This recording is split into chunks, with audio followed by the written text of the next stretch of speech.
শরীফ ওসমান হাদির মৃত্যুর খবরে রাতেই রাজধানীর শাহবাগে জড়ো হন শরীদ ও বিভিন্ন রাজনৈতিক দলের নেতারা। হাদিকে গুলি করে হত্যার ঘটনায় ক্ষোভ প্রকাশ করে খুনিদের বিরুদ্ধে দ্রুত ব্যবস্থা নেওয়ার দাবি জানান তারা। এখনও শাহবাগে অবস্থান করছেন অনেকে। শাহবাগের বর্তমান পরিস্থিতির খবর জানাতে আমাদের সাথে যোগ দিচ্ছেন সহকর্মী তাফিমুল ইসলাম। তাফিমুল, শাহবাগের এই মুহূর্তের পরিস্থিতি আমাদেরকে জানান।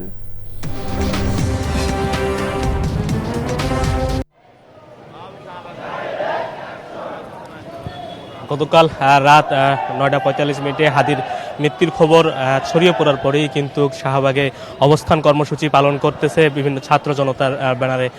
একই সাথে কিন্তু রাতেই ডাকসুর যে ভিপি রয়েছেন তিনিও কিন্তু ক্যাম্পাসে মিছিল করেছিলেন। এরপরে থেকে তিনি শাহবাগে এসে ঘোষণা দিয়েছিলেন আজকে দুপুরের পরে জুম্মার নামাজের পরেই কিন্তু আধিপত্যবাদ বিরোধী যে একটি সমাবেশ হওয়ার কথা সেটি দুপুরের নামাজের পরেই কিন্তু সেটা এখানে অনুষ্ঠিত হবে। তার আগে কিন্তু সকাল থেকে আমরা দেখছি যে শাহবাগে কিন্তু এখনো ছাত্র জনতা উপস্থিত হয়ে তারা বিভিন্ন স্লোগান দিচ্ছেন এবং কি এই উপদেষ্টা পরিষদের স্বরাষ্ট্র উপদেষ্টা এবং পররাষ্ট্র উপদেষ্টা সহ আরও কয়েকজন উপদেষ্টা পরিষদ এবং উপদেষ্টা বিশেষ সহকারী যারা রয়েছেন তাদেরও কিন্তু পদত্যাগে তারা দাবি জানাচ্ছেন। একই সাথে তারা বলছেন যতক্ষণ পর্যন্ত হাদির হত্যাকারীদের ধরা না হবে এবং তাদেরকে বিচারের আওতায় না নেওয়া হবে ততক্ষণ পর্যন্ত তারা শাহবাগ ছাড়বেন না বলে তারা কিন্তু জানাচ্ছেন। একই সাথে তারা বলছেন যে যদি যারা ভারতে যারা পালিয়ে গেছেন যারা হত্যাকারী ভারত তাদেরকে ভারত থেকে ফিরিয়ে নিয়ে এসে কিন্তু বিচারের সম্মুখীন করতে হবে। এবং আমরা যদি বলে রাখি গতকাল আল হাদির মৃত্যুর ঘটনার পর কিন্তু প্রধান উপদেষ্টা এবং জামায়াত ইসলামী, বিএনপি এবং অন্যান্য যে সংগঠন রাজনৈতিক দলগুলো রয়েছে তারাও কিন্তু